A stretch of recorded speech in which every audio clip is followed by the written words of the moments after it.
अदनान साहब, मकतूल के वालिद का कहना है कि आपने उसे धमकी दी और मारा भी, उसके तहरीरी बयान के साथ। हमें गुमनाम इत्तला भी मिली है, तो इसीलिए आपको हमारे साथ चलना होगा।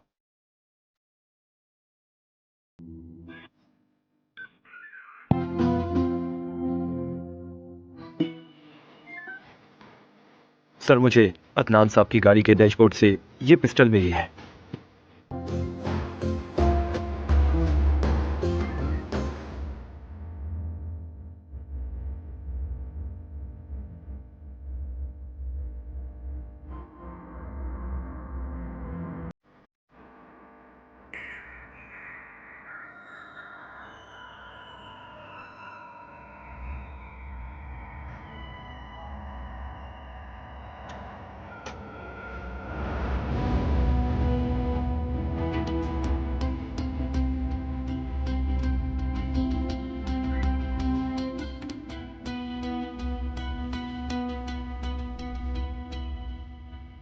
इन्हें हथकड़ियां लगा दो।